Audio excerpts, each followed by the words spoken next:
Muito bem, Srs. Deputados, quero começar por cumprimentar o Dr. Diogo Aires de Campos pela sua presença. Vamos iniciar então esta audição.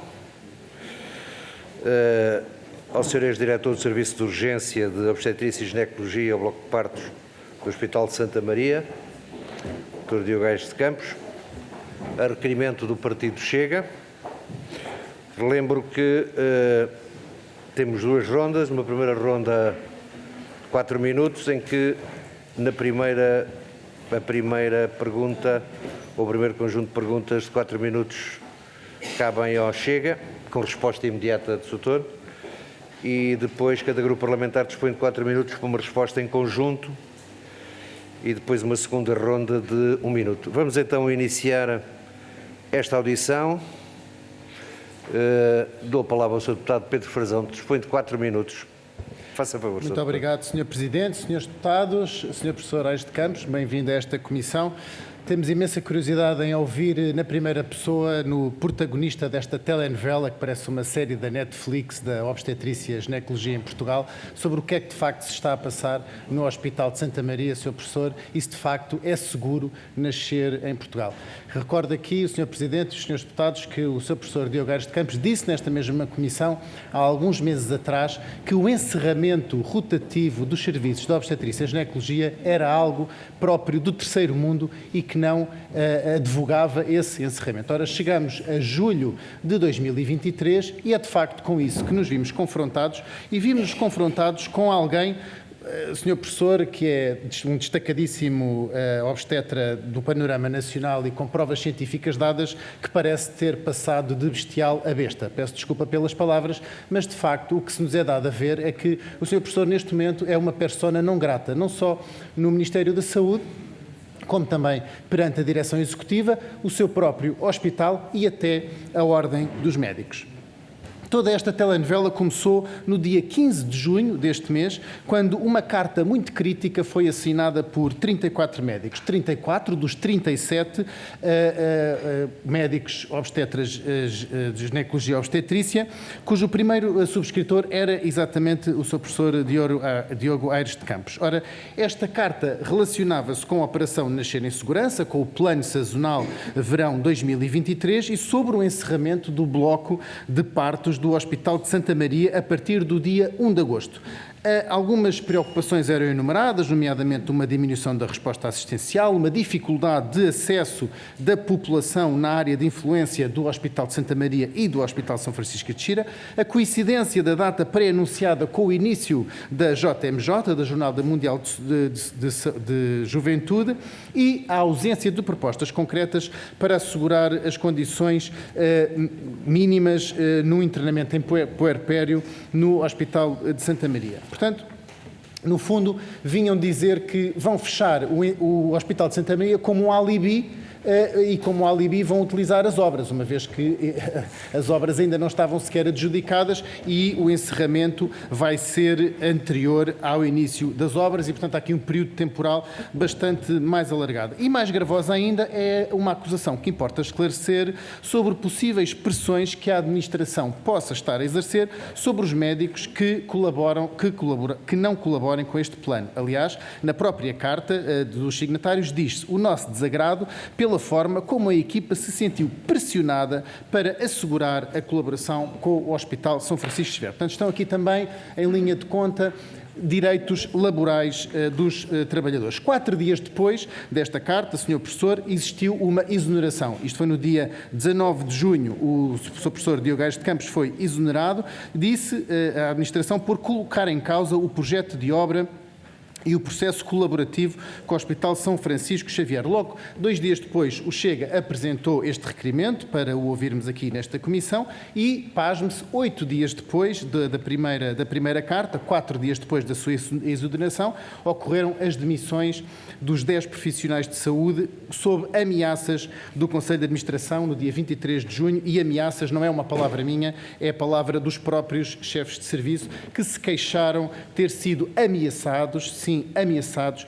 pela administração do Santa Maria, que nós também aqui chamamos a esta comissão. Aliás, o presidente da FNAM, da Federação Nacional dos Médicos, afirmou que esta demissão era um protesto e disse que a administração tinha agido de uma forma prepotente e arrogante, palavras muito duras, e disse-lhes que teriam de devolver, ao comunicar aos chefes de serviço, que teriam que devolver o valor das horas extraordinárias do serviço de urgência que fizeram até à data e ameaçou-os com o cancelamento de férias. Sr. Professor, isto é verdade? Isto parece-me totalmente inaudito no SNS. Muito obrigado, Sr. Deputado. Só para terminar, Sr. Presidente, quero ainda dizer que passados 12 dias da carta inicial, ou seja, 4 dias depois da admissão dos chefes de serviço, ocorreu algo inusitado em Portugal, que foi a retirada da confiança da Ordem dos Médicos ao Sr. Professor. Como se a Ordem dos Médicos fosse um partido político e o Sr. Professor fosse um eleito. Parece que aqui as ordens profissionais agora também retiram confiança aos seus membros. Nunca tal tinha ouvido, mas de facto o Sr. Professor foi alvo de uma retirada de confiança institucional, foram as palavras que a Ordem encontrou, e portanto, Sr. Professor, muito concretamente, gostávamos de ouvir da sua boca exatamente o que é que aconteceu, o que é que foram estas pressões, como é que podemos adjetivar este comportamento do Conselho de Administração de Santa Maria, que obviamente estava em consonância com a direção executiva do SNS e com o Sr. Ministro, que aliás, tanto um como o outro, permaneceram absolutamente calados neste processo, o que é também lamentável. Muito obrigado, Sr. Deputado Pedro Frazão. Para responder a este primeiro conjunto de questões, o Dr. Diogo Aires de Campos. Faça favor, Sr. Doutor, dispõe de 4 minutos. Muito obrigado, Sr. Presidente, Srs. Deputados. O Sr. Deputado levantou aqui muitos problemas que eu, não, se calhar, em 4 minutos não tenho capacidade de responder a todos e vou, talvez, reservar para o período mais alargado algumas dessas respostas. Mas, talvez, começando por porque estas exonerações de mim, quando era diretor de departamento, e a doutora Luísa Pinto, que era diretora do Serviço de Obstetrícia. Convém, talvez, relembrar que são lugares técnico-científicos, não são lugares políticos, não são lugares de nomeação política. Para ser diretor de departamento, submete-se a um concurso, há uma avaliação curricular, onde se avaliam as capacidades, não só técnicas, mas também de capacidade de divulgação científica, capacidade de motivação da equipa a fazer essa parte científica, de internacionalização, porque estamos a falar de um hospital universitário na capital do país e que tem que ter essas componentes todas presentes, de maneira que não é um lugar político só para vincar bem esta ideia. Quais são os motivos para exonerar alguém deste lugar, então, técnico ou científico? Será que houve menos produção, menos número de consultas, de partos, de cirurgias? Não houve. Houve até um aumento, tem havido um aumento desses indicadores.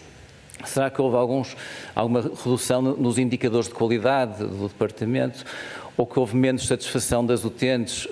Nós avaliamos isso através das reclamações, através de inquéritos de satisfação, através de, às vezes também dão-nos louvores. Não houve, pelo contrário, houve uma redução grande das reclamações, houve um aumento dos louvores. Do ponto de vista dos indicadores de qualidade em saúde, que nós comparamos sempre com os hospitais da Península Ibérica, estamos sempre no grupo com melhores indicadores de qualidade. Será que houve menos produção científica, porque é um aspecto fundamental neste hospital universitário? Não aumentamos até a produção científica nos nossos artigos em revistas internacionais e nacionais, livros, aumentamos isso tudo. Aumentamos também a nossa participação em congressos, aumentamos aquilo que é muito importante, que é a fomentação do ensino pós-graduado dos internos, dos especialistas. Será que houve menos colaboração naquilo que é a Organização da Obstetrícia e Ginecologia Nacional? É bem conhecido que colaboramos, eu fui coordenador científico neste último ano de 3 documentos da Direção-Geral de Saúde, 2 orientações e uma norma. Estou com a ACSS e com a Direção Executiva do SNS a elaborar a rede de referenciação em obstetrícia, ginecologia e neonatologia. Também coordenei a Comissão de Acompanhamento da Resposta em Urgência de Obstetrícia e Sala de Partos, com nomeação da anterior Ministra da Saúde. Eu acho que em termos de colaboração nacional não podemos dizer que houve menos colaboração. Será que não há apoio da equipa, porque às vezes uma pessoa sem o apoio da equipa não consegue fazer nada. Acho que a carta que o Sr. Deputado referiu dos 41 pessoas do Departamento a requerer a readmissão dos nossos cargos traduz o apoio da equipa. Será que foi algum obstáculo que nós fizemos às obras do bloco de partos? Isso é talvez a hipótese mais absurda de todas, porque se houve pessoas que sempre defenderam esta construção do novo bloco de partos, fui eu e a doutora Luísa Pinto. Desde há cerca de 4 anos que temos estado a trabalhar nesse documento, inúmeras reuniões com os arquitetos, inúmeras reuniões com a equipa para fazer, de facto, uma sala de partos que seja digna de um hospital universitário numa capital europeia. Colaborei também com o Conselho de Administração anterior na justificação do financiamento dessas obras, que não há seguramente, do meu ponto de vista, nenhuma razão técnica ou científica para a exoneração, que haverá, com certeza, outras razões políticas, poderá haver, mas é algo que podemos falar depois mais tarde. Muito obrigado, Dr. Diogo Aires de Campos. Vamos prosseguir, portanto, a audição. Grupo Parlamentar do Partido Socialista, Sra. Deputada Maria Antónia Almeida Santos. Faça favor, Sr. Muito obrigada, Sr. Presidente. Eu queria cumprimentar uma vez mais o Sr. Professor Diogo Aires de Campos, não sendo esta a primeira vez que está nesta comissão e porque temos pouco tempo, vou direta às perguntas e queria desde já dizer-lhe que, de facto, há um dado que é inquestionável. De facto, nas primeiras 27 semanas da vigência da Operação Nascer em Segurança no SNS, não existiu qualquer encerramento não planeado ou imprevisto de nenhum serviço de urgência e ginecologia e obstetrícia, e bloco de partos, correspondendo até ao nível 3 do plano de contingência definido pela Comissão de Acompanhamento da Resposta em Urgência Obstétrica e, portanto, não é esse o problema. Esta história que o Sr. Deputado Pedro Frazão falou de novela, de facto, começou antes. E começou antes com a demissão de uma Ministra da Saúde, com um caso grave que aconteceu, que foi, de facto, a morte de uma grávida que estava em situação muito complicada, com edema pulmonar e numa situação muito vulnerável, e que é transferida para outro hospital, acompanhada de um interno, e, de facto, existiu um relatório da IGAS em que, de facto, põe em causa essa transferência. E, portanto, a primeira questão que eu queria questioná-lo é o seguinte. Houve uma atualização do regulamento relativo ao acompanhamento de mulheres grávidas durante a transferência interhospitalar, de acordo com o previsto na orientação número 6 de 2022, 19 de julho. Sr. Professor, primeira questão, não houve uma atualização deste regulamento? Se houve, porque é que a grávida, em situação tão difícil, foi transferida do hospital para o outro, acompanhada de um interno? Isto é a primeira questão. Depois, também gostaríamos de saber, de facto, porque é que além dessa transferência ter sido autorizada e até sugerida, sabia-se que esse serviço não respeitava as normas de transporte que estavam subjacentes a uma situação destas? Nós precisávamos... Olha, eu peço, Sr. Presidente, dá-me licença... Faça favor, Sr. Deputado. Sr. Presidente, o tempo compete-me a mim. Não aceito que outro deputado interfira nas perguntas que eu quero questionar. Claro. Faça favor, portanto, agradeço que desconte o tempo em que eu fiz isto. Eu faço as perguntas que muito bem entender e, portanto, se não se importa, Sr. Deputado, quando chegar a sua vez, fará o mesmo. Muito bem, agradeço. Portanto, Sr. Doutor, eu queria com isto, Sr. Professor, dizer-lhe que é o seguinte: de facto, isto não começou agora, isto começou tudo com a morte de uma mulher e, de facto, esta morte, a morte daquela mulher, nas circunstâncias em que aconteceu, devia ter despertado consciências, devia ter feito com que se mudasse situações nos serviços. Mudaram? Não mudaram? Eu gostava que o Sr. Professor nos dissesse sinceramente, depois disto, o que é que aconteceu no serviço. Sabemos também que houve várias reuniões com o Conselho de Administração, que o Soutor e a doutora Luísa Pinto reuniram várias vezes com o Conselho de Administração, que o próprio Conselho de Administração reuniu também com a direção clínica, não sei se é este bem o termo, e que o Soutor, enquanto diretor, terá informado todos os obstetras, todos os profissionais daquele departamento. Ora, sendo assim, não havendo nenhum dado novo, conhecidas as regras, porquê esta aversão, porquê esta situação de desconforto? O que é que se passou para que tivessem mostrado numa carta este desconforto? De facto, pelos dados que dispomos, até a comissão da direção, até a direção executiva se prontificou a reunir com os obstetras. E, portanto, parece que essa reunião, pelos dados que dispomos, o Soutor assim dirá, não aconteceu, mas até ouvi dizer que se prontificou e, portanto, porque, havendo o máximo de transparência, havendo a vontade de diálogo, havendo situações sensíveis de transporte de doentes, havendo um relatório do IGAS que, de facto, mexe com a segurança do transporte das grávidas.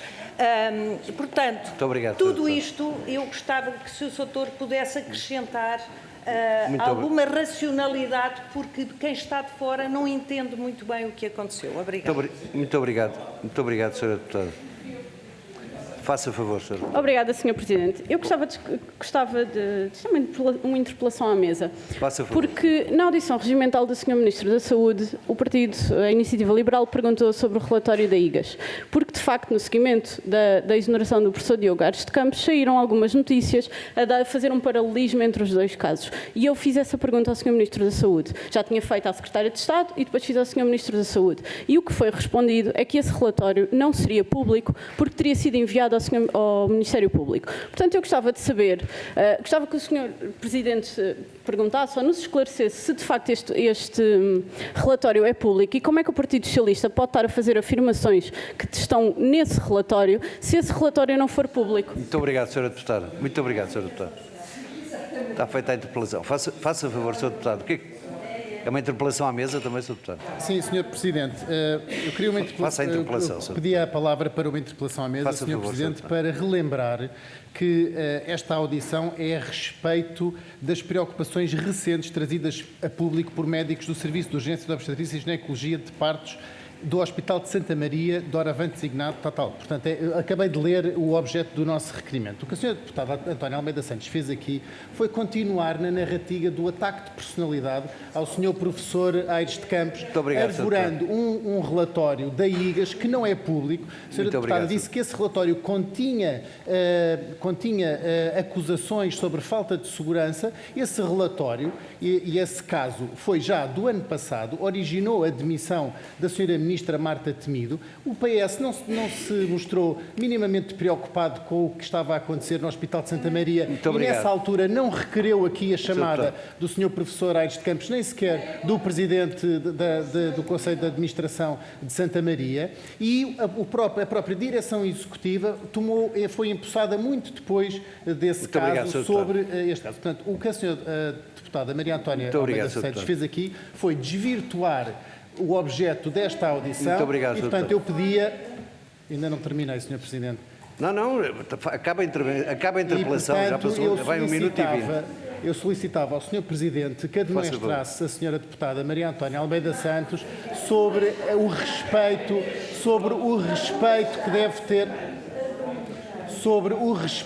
que deve ter ao objeto da audição. Muito obrigado, Como Sr. sabe, o Sr. Presidente, as audições têm um objeto e têm um assunto. E os senhores deputados devem cingir-se a esse assunto e não a fazer ataques de personalidade às pessoas que nos visitam, de livre vontade. Muito obrigado, Sr. O Sr. Professor de Aires de Campos disponibilizou-se a vir aqui de livre vontade, não tinha qualquer obrigação de vir, como aliás o ex-secretário de Estado, Capitão Ferreira, que acabou de dizer que não vinha ao Parlamento. O Sr. Professor Diogo Aires de Campos disponibilizou-se a vir e, portanto, eu penso que é de uma enorme falta de elegância a senhora deputada estar a atacar aqui sobre um caso que foi do ano passado e sobre o qual o PS não fez absolutamente nenhuma demarche. Sr. Deputado, muito obrigado.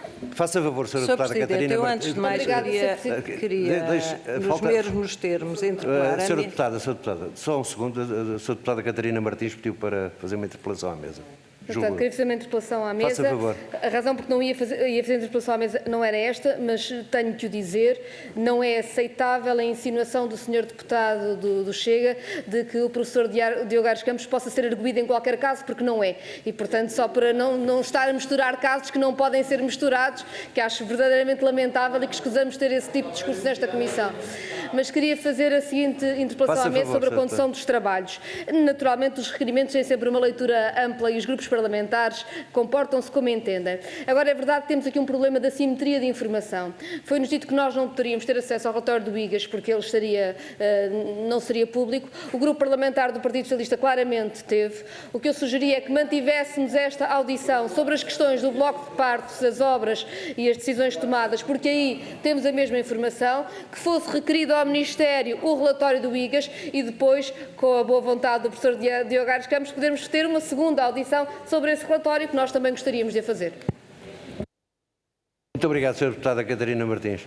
Uma interpelação à mesa, Sra. Deputada. Faça Sr. favor. Presidente, isto é uma interpelação à mesa, mas tenho que responder àquilo que os meus colegas insinuaram, como é evidente. Tem que usar uma figura regimental. Antes de mais, queria dizer ao Sr. Professor Diogo Aires de Campos que nunca, em tempo algum, e eu penso que o Sr. Doutor percebeu o alcance das minhas palavras, quis fazer algum ataque e não fiz nenhum ataque, como o Sr. Deputado Pedro Frazão sugeriu. E, portanto, tenho a consciência perfeitamente tranquila de que o respeito, sei do seu percurso, continuarei a respeitá-lo sempre. E sei o muito que tem feito pelo Serviço Nacional de Saúde. Portanto, tirando este pequeno à parte, que eu penso que era mais que evidente, queria dizer aos colegas que não tive conhecimento de nenhum relatório do IGAS.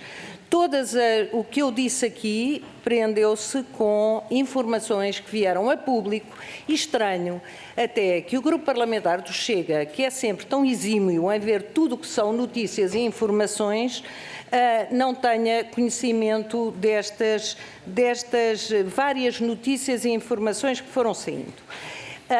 Outra questão é, nem sei o que é que está sequer no relatório, nem tenho que saber. O que eu fiz, e acho que estou nesse direito, é de fazer a comparação entre as duas situações, porque de facto há uma situação de uma mulher que foi transferida para um hospital privado, que tem o protocolo com a direção executiva, foi a primeira, foi de facto do Santa Maria para lá, e houve um sururu dizendo que uma mulher que já teve o seu filho, que está contente, que é uma grávida, que teve uma situação de um pico de diabetes, quer dizer, é uma situação que eu sei que tem risco, mas não tanto risco como teve a outra. E foi neste sentido que eu fiz a comparação.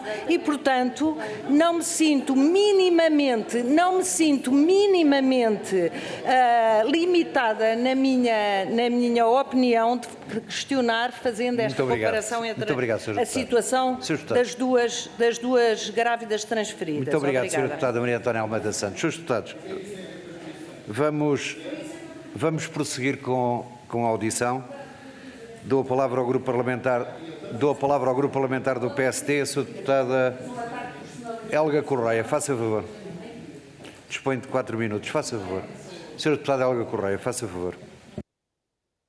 Muito obrigada, Sr. Presidente. Cumprimentar Senhor Presidente, senhoras e senhores deputados, um cumprimento especial ao professor Diogo Aires de Campo e desde já pedir em nome da Comissão, se me permitem os colegas, desculpa por este incidente e recentrar a nossa audição para dizer que o Grupo Parlamentar do PSD está profundamente preocupado com as condições de segurança materno-infantis que presentemente estão a acontecer no Serviço Nacional de Saúde.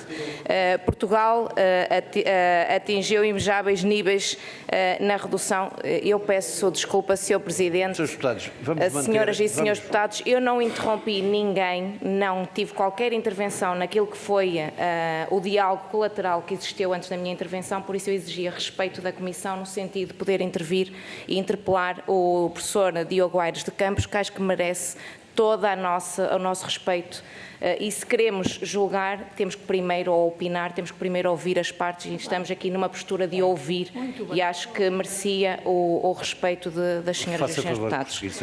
Dizer, Sr. Presidente, que Portugal atingiu invejáveis níveis na redução da mortalidade materna e da mortalidade infantil e para nós é fundamental que as mesmas não sofram um retrocesso a bem da vida das mulheres e da vida das nossas crianças. Isto para dizer que o que se tem passado no país com o encerramento rotativo de maternidades públicas, a que o Governo do Partido Socialista eufemisticamente chama de Operação Nascer em Segurança, é tudo menos o que se apregoa. E essa é, aliás, uma velha tática de propaganda que é de se afirmar contrária daquilo que realmente se faz no terreno. Aliás, recordo que o Sr. Professor referiu recentemente, e devo dizer que concordo consigo, que o modelo de encerramento rotativo de maternidades que a Direção Executiva do SNS, Serviço Nacional de Saúde, está a aplicar desde há meses, não é modelo defensável num país europeu como o nosso. Uma primeira questão, se considera que o Serviço Nacional de Saúde poderá voltar a funcionar normalmente, isto é, como até alguns meses, alguns anos, ou este funcionamento rotativo de serviços de saúde é também no Serviço Nacional de Saúde cada vez mais o novo normal a que os portugueses têm de se habituar.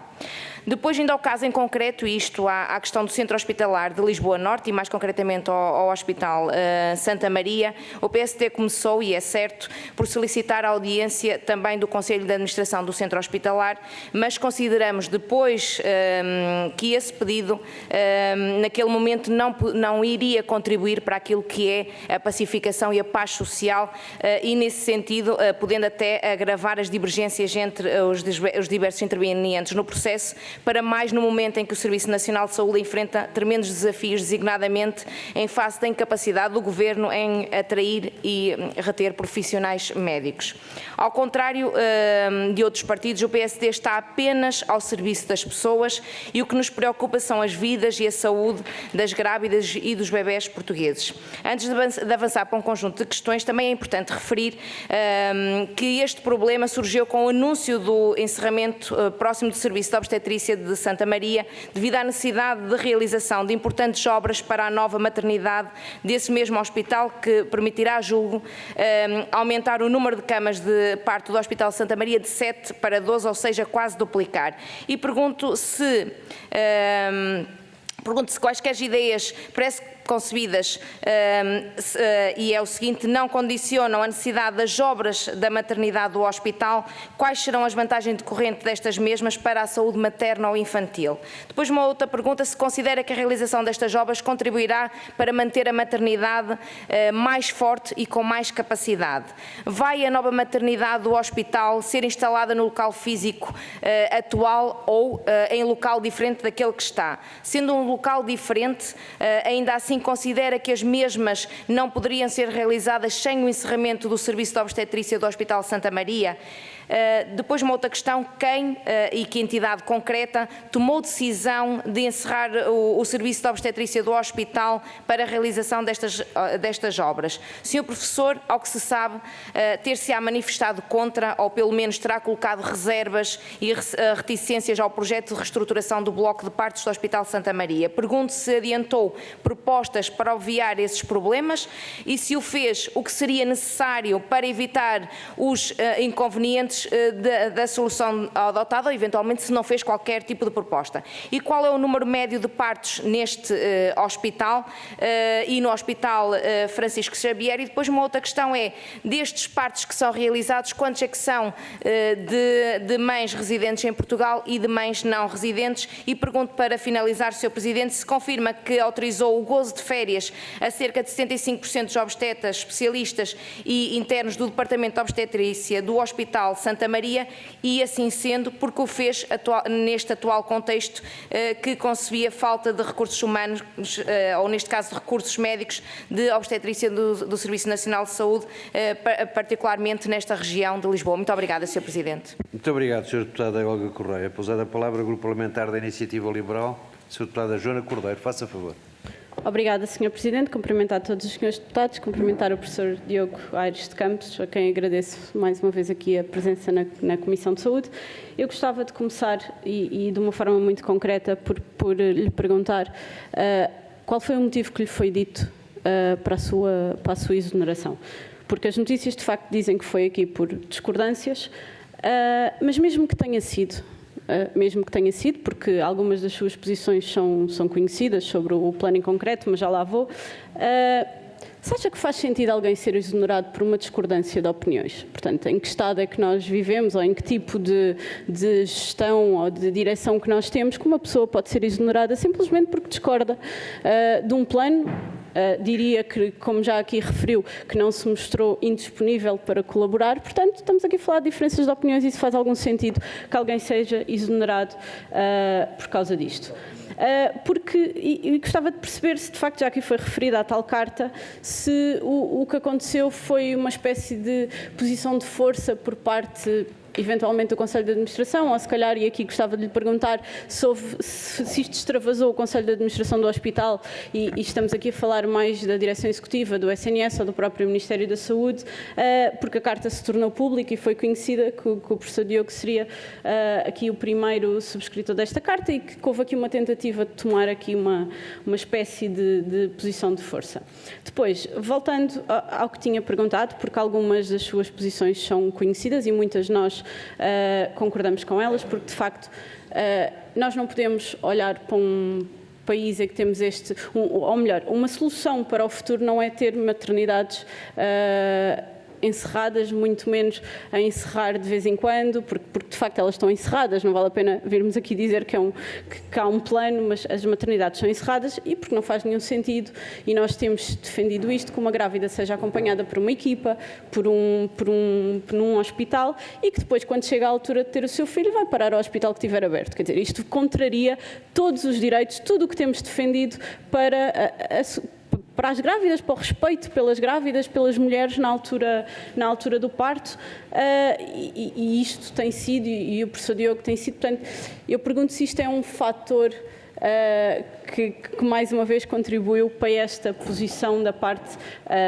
neste caso, do Conselho de Administração, porque gostava de perceber, então, assim, neste sentido, a sua opinião global sobre este plano que está a ser realizado, se isto podia ter sido feito de outra maneira, se transmitiu essas recomendações concretas ao Conselho de Administração, mas também à Direção Executiva e ao Ministério da Saúde, qual é que tem sido a abertura dessa parte, porque de facto, e ouvimos aqui, isto não aconteceu agora, mas quer dizer, chegamos a um ponto em que depois a pessoa que tem sido mais conhecida por falar deste tema e por respeitar as mulheres e as grávidas, depois é a pessoa que acaba exonerada. Portanto, isto faz-me uma certa confusão. Depois de clarificar só uma acusação que lhe foi feita, se confirma que não existiu da sua parte uma articulação já com o Hospital de São Francisco Xavier para este plano, por isso foi uma acusação que foi feita e que seria também um dos motivos para esta exoneração, gostava que clarificasse aqui. Depois, sobre a questão das obras em concreto, eu gostava de as perceber melhor. Gostava de perceber onde é que estas obras vão ser feitas, se é efetivamente no bloco de partos, se será nos gabinetes de admissão.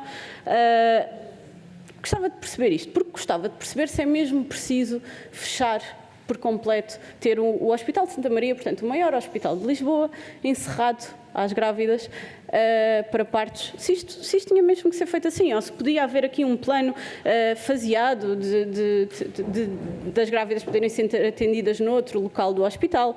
Gostava de perceber esta parte. Portanto, como é que veio esta decisão e porquê é que veio esta decisão das obras? De repente vamos fechar tudo, vamos transferir as pessoas. Isto parece tudo um bocadinho confuso, portanto, eu gostava que clarificasse melhor. Muito obrigado, Sr. Deputado.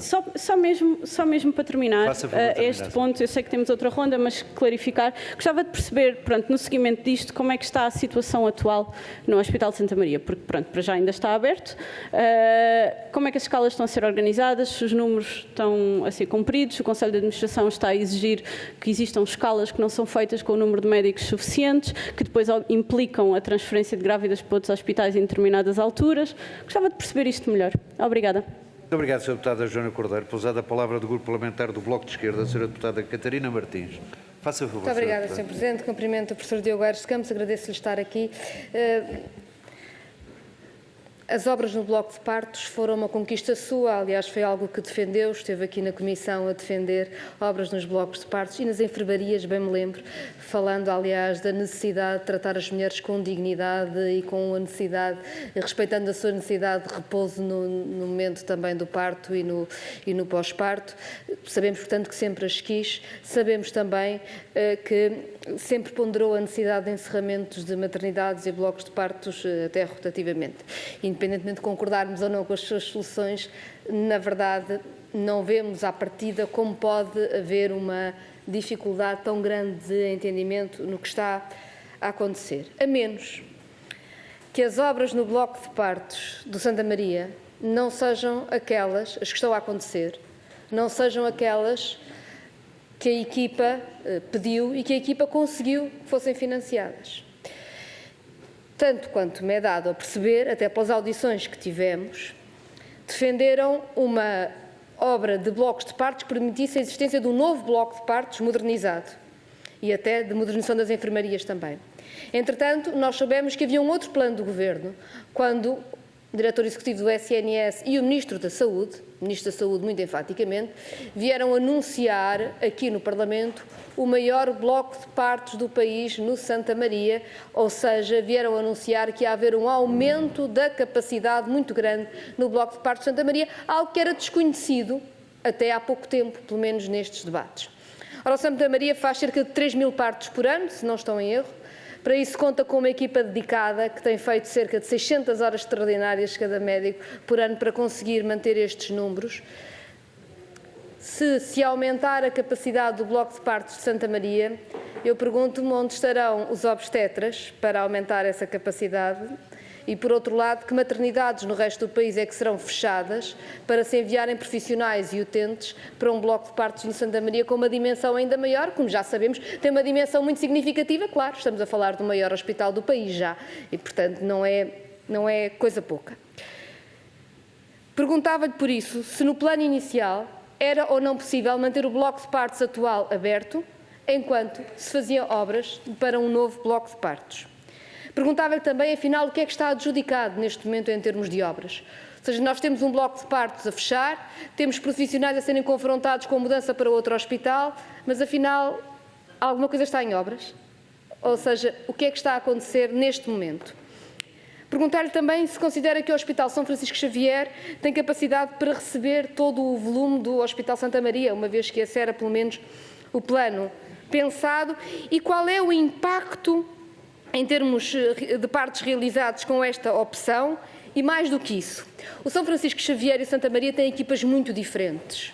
O Hospital São Francisco Xavier depende muito dos tarefeiros para conseguir manter a sua atividade regular e o Santa Maria não. Já sabemos, por causa das horas extraordinárias, até ilegais, que os profissionais de Santa Maria se disponibilizam a fazer.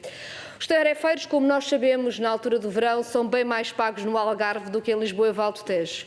O que quer dizer que o Hospital São Francisco Xavier teria naturalmente dificuldades acrescidas em manter a sua capacidade durante os meses do verão.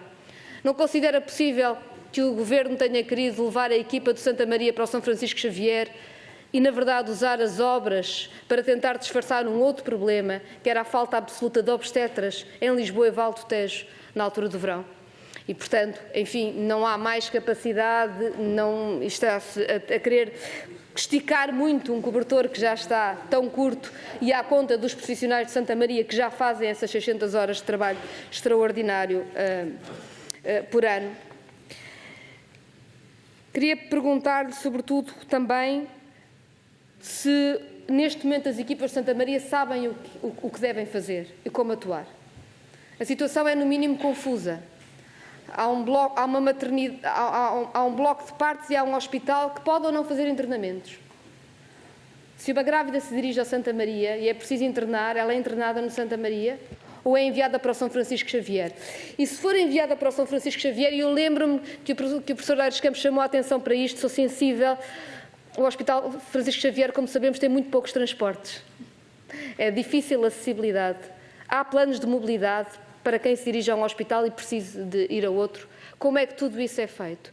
E, finalmente, há um plano de contingência que os profissionais do Hospital Santa Maria conheçam para responder a toda esta época tão conturbada? Muito obrigado, Sra. Deputada Catarina Martins. Para responder a estas perguntas, o Dr. Diogo Aires de Campos dispõe de 16 minutos. Faça favor, Sr. Doutor. Muito obrigado pelas perguntas. Eu, se calhar, focava mais em dois aspectos que me parecem aqueles que provavelmente causaram maior desconforto nos decisores políticos, e que um deles é, de facto, o encerramento rotativo das maternidades ao fim de semana em Lisboa e Val do Tejo e também no Algarve, e o segundo é a colaboração, ou a proposta de colaboração com o Hospital São Francisco Xavier e deslocação das equipas do Hospital Santa Maria para esse hospital. Talvez começando pelo encerramento rotativo das maternidades, eu sei que já trouxe este assunto nas anteriores audições, mas talvez valha a pena transmitir algumas ideias fundamentais. Primeiro, como é que funciona no resto do país que não tem estas contingências? Na região norte, na região centro, quase toda a região centro. Como é que funcionou em Portugal durante décadas e décadas? Como é que funciona nos países europeus com os quais nós nos gostamos de comparar? Quando uma grávida se aproxima ao final da gravidez, informa-se das condições nos vários hospitais e, por lei, tem o direito de escolher qual é o hospital onde quer ter o seu parto.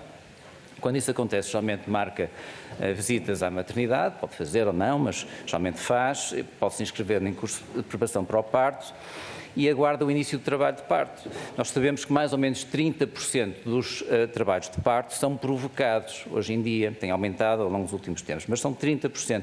Sabemos que mais ou menos 10% das gravidezes terminam em cesariana programada, pelo menos no setor público. No privado é muito diferente, como sabe. Mas no setor público é assim. Quer dizer que 60% das grávidas quando aguardam porque o início espontâneo do trabalho de parto e devem-se deslocar àquele hospital com que sentem que têm uma ligação e que escolheram.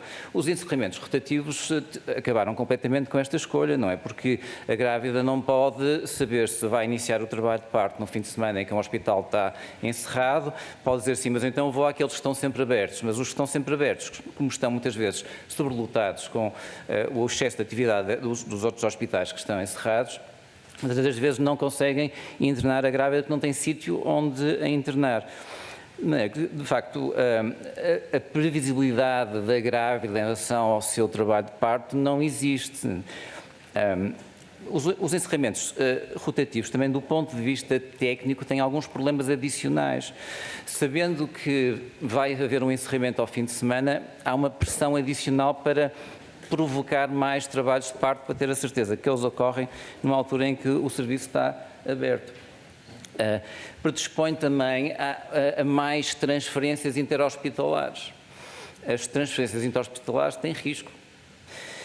E as transferências interhospitalares são necessárias quando vai encerrar um bloco de partos no fim de semana.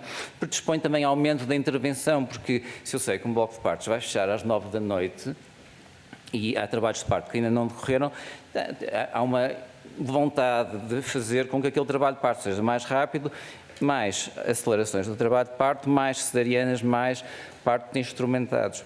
De maneira que este encerramento rotativo tem todos estes problemas. Perguntam se há ou não alternativas, que é a grande questão, não é? Porque, de facto, não se conseguem recursos humanos assim de um momento para o outro. A única coisa que eu trouxe a debate foi a experiência de outros países europeus, porque infelizmente a dificuldade com os recursos humanos não é só de Portugal, há vários outros países europeus que têm essas dificuldades, e na área da obstetrícia o Reino Unido está com imensas dificuldades, França está com imensas dificuldades, Itália está com imensas dificuldades. Como é que lidaram com esta situação? Promoveram concentrações de recursos não definitivas, como eu já disse várias vezes, que aquilo que estava na nossa proposta da Comissão de Acompanhamento não era um encerramento definitivo, mas encerramentos temporários, mas mais alargados no tempo, para as grávidas saberem quais são os hospitais que têm resposta contínua, quais são aqueles que não têm. Era uma solução possível. Outra solução que eu também apresentei à Direção Executiva foi a solução que existe no Reino Unido há muito tempo, e que existe também nos Países Baixos e nos países escandinavos há muito tempo, que é que alguns hospitais não têm urgência aberta.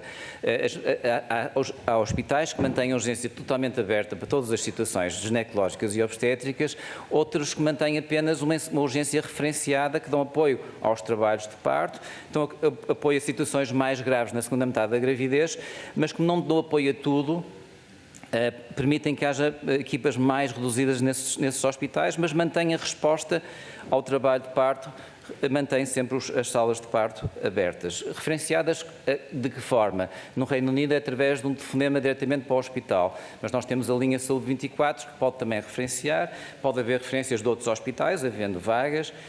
Tudo isso, essa resposta ao trabalho de parto mantém-se, não se mantém uma resposta tão alargada a todas as situações de urgência. As propostas foram colocadas, eu acho que nem me passa pela cabeça pensar que não cabe aos decisores políticos estas decisões. Claro que cabe, mas acho que num país democrático, e havendo experiências de outros países, que a pluralidade de opiniões é algo que deve ser entendido como uma mais-valia e não como uma afronta a quem tomou essas decisões. Relativamente ao outro aspecto, que é, de facto, a decisão de deslocar a equipa do Hospital Santa Maria para o Hospital São Francisco Xavier, no dia 1 de agosto, esta decisão foi, como sabem, uma decisão da Direção Executiva do SNS e foi colocada à equipa, talvez há 2 meses atrás, e toda a equipa do Hospital Santa Maria manifestou algumas preocupações. E eu acho que manifestar preocupações não é forçosamente criticar, mas há certos aspectos que quem está no terreno pode, enfim, lembrar aos decisores políticos que são importantes. Uma delas, já foi falado pela senhora deputada, Catarina Martins, foi de facto a dificuldade de acesso das grávidas da área de influência do Hospital Santa Maria ao Hospital São Francisco Xavier. Não há estação de metro, autocarro, são 2 autocarros e é 1 hora de viagem. É um problema que cabia-nos a nós levantar esse problema, enfim, pois os decisores políticos decidem se é ou não um problema que é ultrapassável. Que eu saiba, não está nada planeado para haver transporte entre as 2 instituições de utentes. Depois, o outro problema é a diminuição da resposta conjunta dos 2 hospitais. O Hospital Santa Maria tem uma previsão de 2.800 partos este ano, o ano passado teve 2.660. O Hospital São Francisco Xavier tem 2.200 partos, o total são 5.000 partos. As instalações do Hospital São Francisco Xavier, nós inicialmente dissemos, mas será que as instalações são suficientes para 5.000 partos ano? Não houve assim uma resposta muito clara. Nós fizemos também a nossa avaliação e eu contactei diretamente o diretor do Serviço de Obstetrícia e Ginecologia do Hospital São Francisco Xavier e claramente que as salas de parto que há neste momento são 7, há a possibilidade de arranjar mais 2 e há a possibilidade de fazer obras e fazer mais 2, ou seja, 11. Nós temos 7, eles têm 7, devíamos ter mais ou menos 14, enfim, tínhamos 13, mas de facto 11 são 2 a menos do que seria necessário para aquele número de partos. Mas mais preocupante é que não termina com o parto, não é? Depois é preciso alojar a mãe e o recém-nascido naquilo que chamamos de enfermaria do pós-parto. E a enfermaria do pós-parto do Hospital São Francisco Xavier tem menos de 16 camas do que deveria ter para acumular 5.000 partos ano. Ou seja, há uma redução de cerca de 25% na resposta conjunta, o que provavelmente irá levar a maior sobrelotação das instalações. Isso é aquilo que está na carta. A carta que foi subscrita pelos 34 médicos não é uma carta crítica, não é uma carta, tem soluções, aponta soluções e até aponta a disponibilidade da equipa em colaborar nisso com alguns pressupostos que são importantes. Bom, se este processo de sublevação é importante ou não é importante, cabe aos decisores políticos tomar essa decisão, mas cabe também a quem está no terreno alertar para essa possibilidade. Outra coisa que a equipa sentiu a necessidade de dizer é que, de facto, a forma como foram colocadas estas situações causou algum desconforto, porque nós sabemos que a equipa do Hospital Santa Maria, foi dito várias vezes pelo Conselho de Administração, que iria a título voluntário para o Hospital São Francisco Xavier. Ou não havia base legal para, enfim, forçar essa deslocação, ou então não havia vontade política de utilizar essa lei para forçar essa transmissão. Bom, se é a título voluntário, foi dito várias vezes, ao mesmo tempo estar a transmitir alguns factos consumados de que isso vai acontecer, quer internamente no Hospital Santa Maria, quer através da direção executiva, causou algum mal-estar, porque as pessoas diziam, vão voluntariamente, ok, se calhar vamos pensar quais são as consequências, mas depois eram dados vários sinais opostos de que era uma decisão que já estava tomada, não é? E a equipa sentiu a necessidade de manifestar isso dessa forma.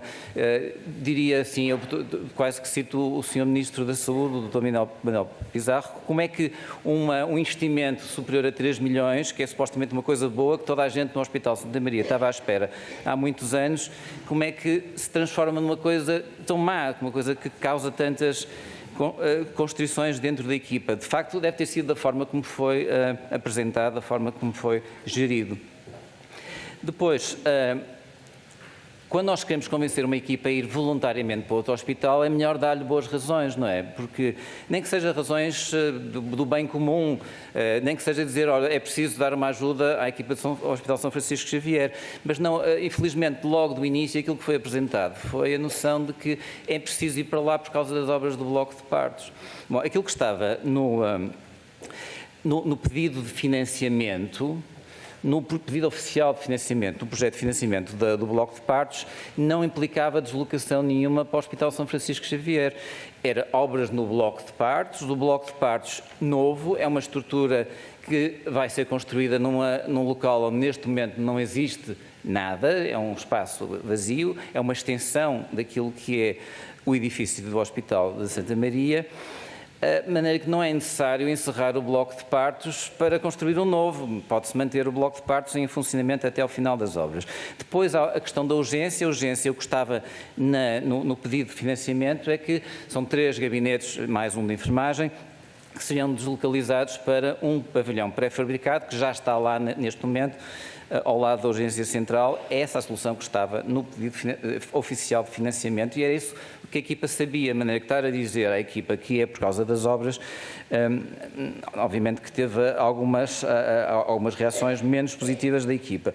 Depois, também a noção de que é preciso ir em agosto, quando as obras, como sabe, neste momento aquilo que está, o concurso que foi aberto foi apenas em relação ao Bloco de Partos, não foi mais nada, ou seja, não há seguramente obras em enfermaria nenhuma antes de outubro. Estar a dizer que vamos em agosto para uma coisa que só vai acontecer em outubro também foi, enfim, mal compreendido pela equipa.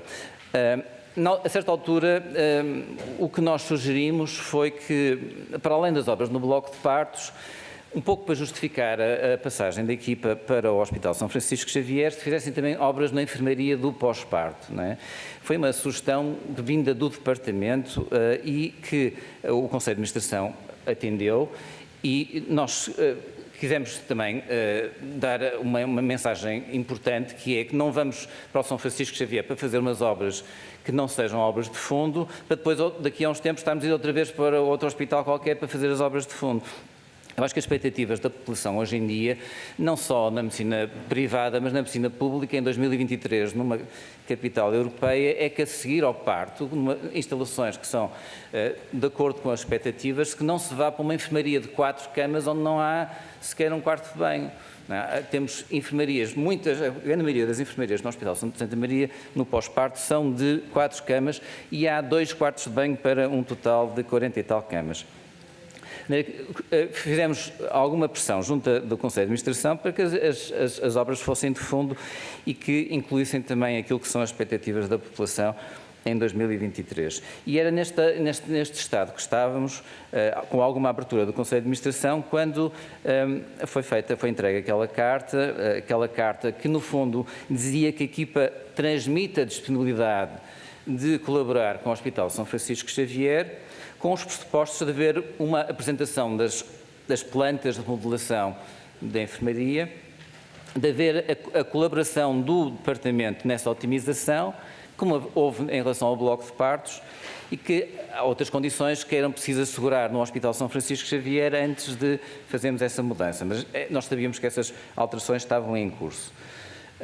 Outro aspecto que era importante, e acho que responde a uma das perguntas dos senhores deputados, é que se houve ou não colaboração do Departamento nas negociações com o Hospital São Francisco Xavier. A título particular houve da minha parte, mas a título oficial a coordenação dessa interação com o Hospital São Francisco Xavier não ficou a cargo de ninguém da área de obstetrícia e ginecologia, ficou a cargo de um colega nosso da anestesiologia, e que houve a necessidade, a equipa sentiu a necessidade de manifestar nesta carta que daqui para a frente é preciso alguém que seja dentro da área de obstetrícia e ginecologia fazer a ponte com o Hospital São Francisco Xavier. Mas não era uma carta crítica, Sr. Deputado, era uma carta de levantar algumas preocupações, manifestar algum desgosto pela forma como as coisas foram feitas, mas dizer que estávamos disponíveis mediante alguns pressupostos que me pareceram todos eles razoáveis, quando li, que me pareceram todos eles que era uma aproximação de posições, mas que foi entendido pelo Conselho de Administração, eventualmente por níveis políticos mais elevados, que não era dessa forma e que foi esse o motivo, respondendo à sua pergunta, qual foi o motivo que me foi dado para as exonerações minhas e da doutora Luísa Pinto, foi o facto de nós termos sido subscritores de uma carta que consideravam que não era aceitável. Eu depois tenho aqui mais algumas questões que tenho para responder, mas se calhar não sei se já terminei o meu tempo. Nós temos 16 minutos na primeira ronda. Então posso mais. Se calhar respondia também aqui algumas coisas em relação à Ordem dos Médicos e o apoio da Ordem dos Médicos. Quando saiu essa notícia, uma notícia claramente a pedido, não é o apoio à minha pessoa no Hospital Santa Maria, não é isso que está em causa de todo. O que está em causa é uma questão de uma norma, uma orientação da Direção-Geral de Saúde, muito necessária há muitos anos em Portugal, que todos os países à nossa volta já têm, mas que é difícil arranjar um entendimento entre a Ordem dos Enfermeiros e a Ordem dos Médicos. E que me foi pedido para ser o coordenador científico dessa orientação, uma tarefa que ninguém quer neste mundo, mas que, como eu já tinha experiência de fazer consensos, já estive em 3 consensos com a Organização Mundial de Saúde, já estive em 2 consensos internacionais mundiais com a Federação Internacional de Ginecologia e Obstetrícia e tenho experiência também de consensos a nível da Direção-Geral de Saúde, uns 7 ou 8, que me foi pedido para moderar essa situação. Um consenso implica sempre pequenas cedências, não é? Porque se as pessoas não cedem, não se conseguem aproximar de posições que estão muito extremadas. E houve algumas cedências e é público por várias pessoas que estavam nesse grupo. Testemunharam isso publicamente até na comunicação social, que se chegou a um consenso. Chegou-se a um consenso. Eu perguntei na reunião final se alguém se sentia desconfortável com aquela orientação. Ninguém se manifestou, de maneira que depois segue os seus trâmites normais, que já ultrapassam, na Direção-Geral de Saúde. Houve aqui uma expectativa dos membros da Ordem dos Médicos que esse documento ia seguir para a Ordem dos Médicos para a aprovação final e para o Colégio das Especialidades de Ginecologia e Obstetrícia. Isso não foi enviado pela Direção-Geral de Saúde. Quem tem razão nisto eu não sei. Eu já tive uma conversa com o Sr. Bastoneiro acerca disso, já tive uma conversa com o Presidente do Conselho, o Presidente do Colégio de Ginecologia e Obstetrícia, a explicar que a expectativa deles é que fosse enviada, a Direção-Geral de Saúde achava que não devia enviar orientações, devia só enviar as normas. Diz-me a Ordem dos Médicos que devia enviar ambas. Okay? Mas é um problema que, enfim, me ultrapassa. Eu acho que não é benéfico para o país, nem é benéfico para as grávidas, que não haja um acordo em relação a como é que se deve orientar um trabalho de parto, quais são os procedimentos que devem fazer e quem é que deve fazer o quê. Não é benéfico. Portugal tem perdido, acho eu, muito com isso, por não haver esse acordo, porque em cada hospital fazem-se coisas diferentes e às vezes cada profissional de saúde tem entendimentos diferentes. Para mim, acho que é importante que haja esse acordo, é importante que a Ordem dos Médicos esteja presente nesse acordo, não se consegue generalizar ao resto do país se não houver o acordo da Ordem dos Médicos. Essa também é a sensibilidade da Direção-Geral de Saúde, de maneira que voltamos a reunir com a Ordem dos Médicos e eu já enviei para a Ordem dos Médicos a versão atual do documento, espero que em vias de resolução, porque eu gostaria também, enfim, que não ficasse esse documento pendurado e que não houvesse esse benefício para as grávidas portuguesas. Muito bem, muito obrigada, Dr. Diogo Aires de Campos. Passamos então, e aproveito para o cumprimentar nesta segunda ronda, passamos à segunda ronda desta audição. Até 1 minuto, senhores deputados. Vou dar a palavra ao Grupo Parlamentar do Partido Socialista, a deputada Maria Antónia Almeida Santos. Faz favor. Bem, muito obrigada pelas respostas. De facto, continuo com algumas dúvidas sobre algumas questões que coloquei, mas o Sr. Professor disse que, de facto, as transferências interhospitalares têm risco e nós percebemos isso. E foi por termos percebido isso que eu o questionei. Em relação ao que se passou e ao que se está a passar, eu penso que o Sr. Professor defendeu uma solução que é óbvia e é o que está a acontecer, que é a concentração de meios. Nós temos uma situação em que temos falta de profissionais nesta área, temos uma situação de requalificação através das obras da sala de partos e do Santa Maria, era uma reclamação e uma exigência com quase 50 anos. É o maior hospital de Lisboa, queremos mais resposta, portanto, todos estes constrangimentos têm, apesar de serem difíceis, têm uma boa razão de ser. E, portanto, a concentração de meios é o que se está a passar, com previsibilidade, evitando imprevistos. E, de facto, o que nos preocupa é que as grávidas tenham os seus filhos em segurança e esperemos que, pelo menos na questão da previsibilidade e da segurança, não aconteçam situações que nos vão preocupar mais. Portanto, queria agradecer, mantendo só a questão que continuo com algumas dúvidas sobre algumas questões que coloquei, mas obviamente teremos oportunidade de as colocar também à Sra. Presidente do Conselho de Administração, que virá na próxima semana. Muito obrigada. Muito obrigada, Sra. Deputada. Tem a palavra o Grupo Parlamentar do PST, Sra. Deputada Helga Correia. Muito obrigada, Sra. Presidente em exercício. Agradecer desde já ao professor Diogo Aires de Campos os esclarecimentos que pôde dar no decorrer desta audição. Dizer que fica claro que este encerramento, apesar do Sr. Professor não nos ter dito concretamente quem foi a decisão de encerrar o bloco de partos, mas pela intervenção da Sra. Deputada Maria Antónia Santos, ficou claro que foi pelo constrangimento de meios humanos que houve uma decisão política do Governo em encerrar este bloco de partos, mesmo não sendo necessário este espaço para a construção do novo.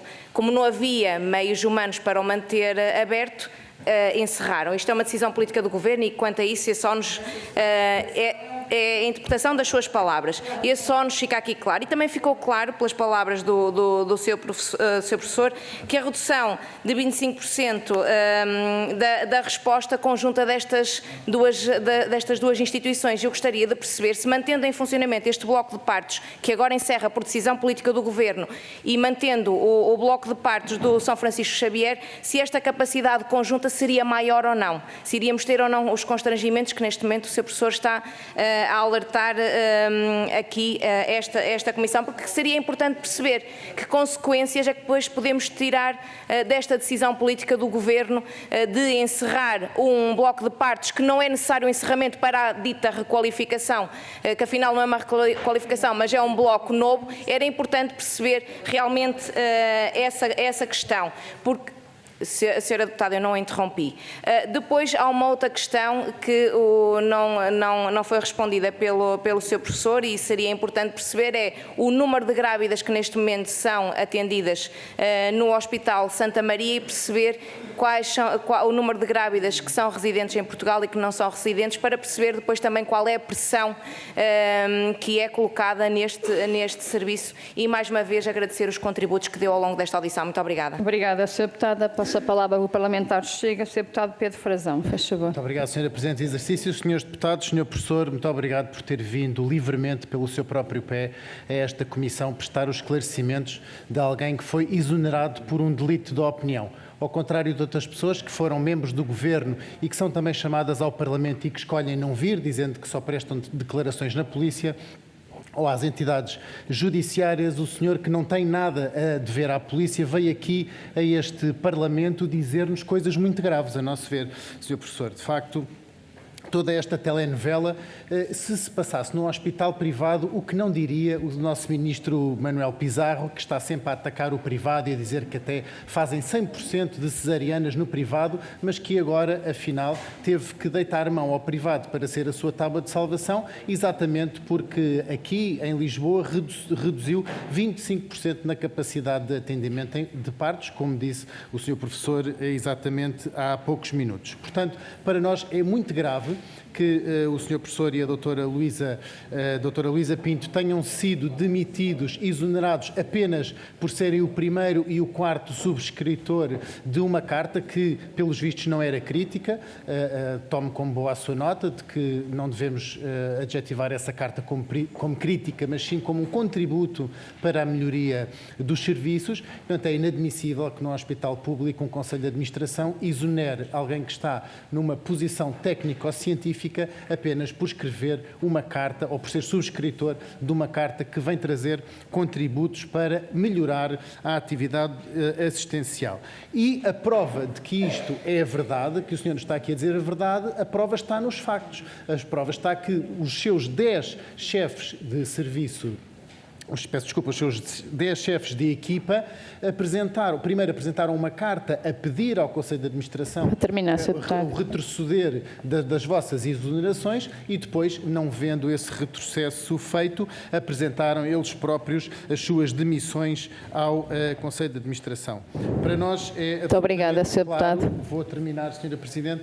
Para nós é absolutamente claro que, de facto, estas obras são este encerramento e estas obras são um alibi para uma falta de capacidade do SNS e, senhor, para deixar uma última pergunta concreta, gostava de lhe perguntar como é que vê esta contratação das maternidades particulares, porque... Para terminar, Sr. Deputado. Em consequência da norma que o senhor coordenava, este ministro, em janeiro, disse que, se calhar, ia fechar maternidades privadas, afinal, 6 meses depois, não só não fechou nenhuma maternidade privada, como ainda foi encontrar 3 para servir de tábua de salvação ao SNS. Muito obrigado. Já terminou, Sr. Deputado. Grupo Parlamentar da Iniciativa Liberal. Tem a palavra a Sra. Deputada Joana Obrigada, Cordeiro. Faz favor. Senhora Presidente. Obrigada. Eu gostava de começar por agradecer as explicações que aqui nos deu, porque eu acho que foram bastante claras do que se passa, que é, temos decisões que são tomadas sem ouvir as equipas, sem ouvir quem mais sabe, quem está no terreno, e que depois, quando as pessoas discordam, essas pessoas são afastadas. Eu não me parece que isto seja uma forma de gerir que é correta e gostava de deixar isto claro da nossa parte. Já percebemos que vamos ter o maior hospital de Lisboa com a maternidade encerrada para fazer umas obras que provavelmente podiam ser feitas mantendo a maternidade aberta. Portanto, foi mais uma vez uma decisão política, como disse, portanto, tem que ser assumido, mas mais vale sermos transparentes, assumirmos que queremos fazer isto, que é aquilo que nós não vemos da parte do Sr. Ministro da Saúde e da parte do Sr. Diretor Executivo. mas gostava de perceber um pormenor que disse na sua intervenção. Disse que foi nomeado um especialista de anestesiologia para coordenar a mudança das equipas de um lado para o outro. Eu gostava de perceber, foi nomeado por quem? Pelo Conselho de Administração, pela Direção Executiva, foi tipo um grupo de trabalho para coordenar isto, e porque é que é um especialista de anestesiologia que tem que fazer esta mudança e não alguém da área da obstetrícia? Eu não consigo perceber, gostava de perceber melhor. E pronto, e mais uma vez agradecer, acho que foi bastante transparente para nos ajudar a esclarecer algumas das notícias que têm saído e uma tentativa de haver aqui algum tipo de propaganda, não consigo chamar outra coisa, da parte do Governo, sobre o que realmente se passa, mas preocupa-me verdadeiramente tudo o que eu já tinha referido e que falámos aqui, que de facto, com esta propaganda dos encerramentos rotativos da previsibilidade, não é isso que esteja a acontecer às grávidas. Deu aqui o exemplo muito claro daquilo que se passa. Eu já tinha dado esse exemplo, porque chegou-nos uma situação de facto, que é isso que acontece. Uma grávida não sabe, na realidade, onde é que vai ter o seu filho, porque o parto não é uma coisa, na generalidade dos casos e na maioria dos casos, se vai planear uma grávida de 41 semanas que entra em trabalho de parto, vai ter que ir consultar o PDF para ver que hospital é que está aberto. Portanto, todo o hospital onde fez o seu plano, onde visitou a maternidade, onde conhece a equipa, não é esse hospital. Obrigado, e, portanto, a liberdade de escolha que a grávida devia ter não acontece. Obrigada. Muito obrigado, Sra. Deputada Joana Cordeiro. Sra. Deputada Catarina Martins, faça favor. Muito obrigada, Sr. Presidente. Agradeço ao professor Aires Campos as respostas que deu. Portanto, percebemos que para um novo bloco de partos, o bloco de partos atual de Santa Maria nem sequer precisava de encerrar. E ainda que houvesse alterações nas urgências, já estava garantido o sistema provisório para esses gabinetes de urgências serem garantidos, está lá no hospital, disse-nos. O que poderia ser uma razão para fechar o serviço era fazer obras na enfermaria pós-parto, que aparentemente não vão ser realizadas ou vão ser realizadas. Isto porque também nos preocupa a ideia de um enorme bloco de partos com capacidade para 4.500 partos ano, a que corresponde uma enfermaria sem condições. Porque o SNS não pode ser uma espécie de fábrica de partos em que as mulheres a seguir ficam sem a mínima privacidade, sem acesso à casa de banho, sem acesso às condições de dignidade para estarem com a sua criança após o parto. E, portanto, enfim, essa obra ao menos avançará ou não. Percebemos também que uma das questões dos médicos era não só não ser preciso fechar o bloco de partos, como haver uma capacidade reduzida, porque o Sr. Francisco Xavier não conseguiria absorver, mesmo com as duas equipas, todo o volume de partos. Haveria uma quebra de 25%, disse-nos. E que também não havia plano de mobilidade para as utentes, ninguém sabia muito bem como é que é feita esta circulação. A pergunta que lhe faço, em todo o caso, é, na sua avaliação, porque é que se decidiu fechar o bloco de partos de Santa Maria no dia 1 de agosto? Porque não corresponde a nenhum racional das obras. Não só as obras não implicavam o encerramento, como as obras nem sequer vão começar em agosto. Então, qual é o racional por trás do encerramento do bloco de partos de Santa Maria no dia 1 de agosto?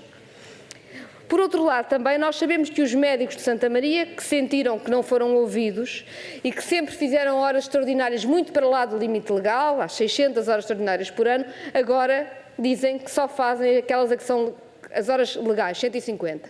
O que quer dizer que seguramente há mais problemas. Muito obrigado. Percebe-se? Muito brevemente. Como é que estão a ser cumpridas as escalas, tendo em conta o cumprimento da lei sobre horas extraordinárias, nomeadamente se há sempre os 5 médicos ou não, e se os profissionais têm plano de contingência para situações de falta de recursos humanos? Muito obrigado, Sra. Deputada Catarina Martins. Para responder, o Sr. Aires de Campos dispõe de 1, 2, 3, 4, 5 minutos. Muito obrigado.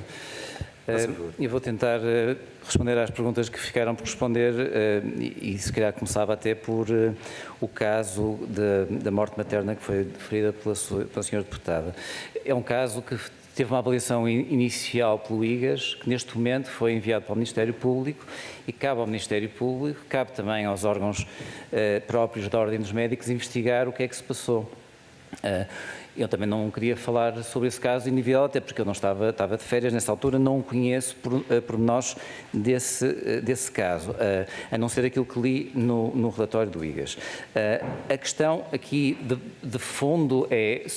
Há uma orientação da Direção-Geral de Saúde que define quais as situações que podem e as que não podem ser transferidas. Okay? Se houver situações que não sejam estáveis, situações instáveis do ponto de vista clínico, não devem ser transferidas. Se houver a necessidade absoluta de ser transferidas, tem que se falar com a anestesiologia, criar condições especiais, mas não é o caso no Hospital Santa Maria. A razão pela qual não se tinha que haver uma transferência é que não havia vagas de cuidados intensivos neonatais, não é? Se houve ou não condições de estabilidade, é algo que cabe à Justiça avaliar, é algo que cabe à Ordem dos Médicos também fazer a sua avaliação. Não creio que isso seja, respondendo à sua pergunta, se nós alteramos ou não o regulamento interno de acordo com a nova orientação da Direção-Geral de Saúde, que era a única recomendação que existia para a obstetrícia desse relatório do IGAS. Naturalmente, o que fizemos, essa orientação é publicada em julho, este acontecimento trágico aconteceu em agosto, não tivemos tempo para alterar o regulamento, mas o regulamento, a orientação da DGS era todo baseado no regulamento do Hospital Santa Maria, mas não havia grandes alterações a esse regulamento, mas claro que a seguir, quando aconteceu isso, alteramos o regulamento. Também relativamente à questão das férias dos médicos em agosto de 2023, eu não sei se estão 75%, se são quantos, não fiz as contas. Claro que eles não estão todos de férias ao mesmo tempo. A ideia que se dá a ideia que está tudo de férias, 75%, há médicos que só têm um dia de férias em agosto, há uns que têm 2 ou 3 dias, há uns que têm uma semana. Há sempre muitos pedidos para haver férias em agosto por causa, como sabem, das escolas e da dificuldade que há em deixar as crianças durante o mês de agosto. De maneira que utilizamos o mesmo critério que temos utilizado nos últimos 20 anos e que sempre possibilitou que houvesse escalas de urgência. Em agosto, sempre possibilitou que houvesse atendimentos e procedimentos programados no mês de agosto.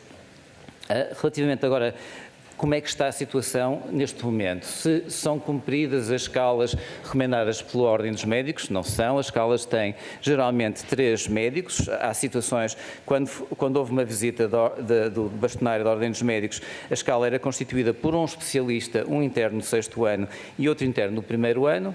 É assim que estão as escalas. Houve sempre pressões para não se encerrar a maternidade no Hospital Santa Maria, enfim, não sei exatamente onde é que vieram.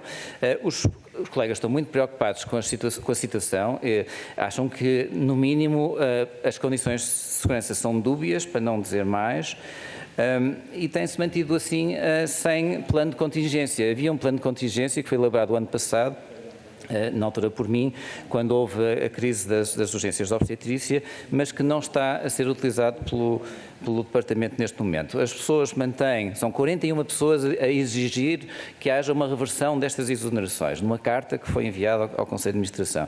As pessoas, como não houve resposta, disseram que, bom, se é assim, então nós não vamos fazer mais horas extraordinárias enquanto isso não reverter. E está neste momento neste braço de ferro, um pouco, enfim, indescritível num país europeu, mas é esse o braço de ferro que está a acontecer. E aquilo que está em causa é, de facto, não só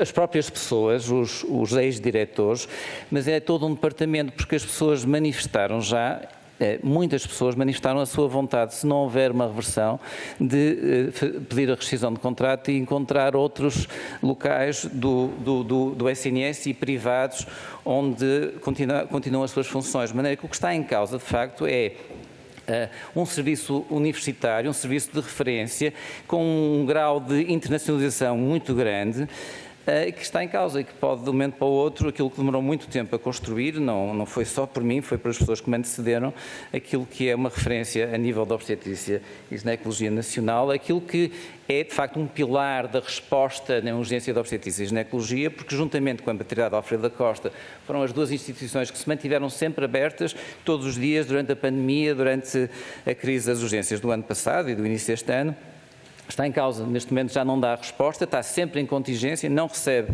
grávidas de outras instituições, é uma contingência mínima, mas mantém a porta aberta em condições de segurança que são, no mínimo, dúbias. Acho que isto transmite mensagens que são preocupantes para os mais novos, de algum desrespeito pelo mérito, pelo esforço técnico-científico das pessoas, mas sobretudo também de alguma desrespeito pela organização, pelo departamento, porque se há uma descrença nestes aspectos, que não são só assistenciais, que são de investigação, que são de internacionalização, as pessoas sentem que não vale a pena lutar pelo SNS, não é? Pessoas que lutaram durante muitos anos pelo SNS também levam essa descrença, se calhar mais vale fazer uma consulta num hospital privado, que não me dá muita chatice, ganho mais dinheiro, se calhar é por aí que eu vou, e também para aqueles que têm um sentido de missão e que querem, de facto, contribuir para a melhoria dos cuidados obstétricos em Portugal e para a melhoria do SNS,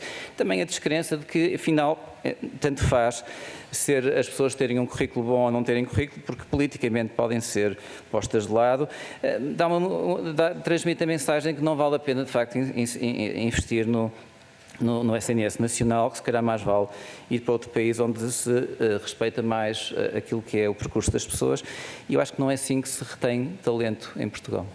Obrigado. Muito obrigado, Dr. Diogo Aires de Campos. Muito obrigado pelas suas respostas. Agradeço a presença de todos. Está terminada esta audição e está terminada a reunião da Comissão de Saúde. Muito obrigado.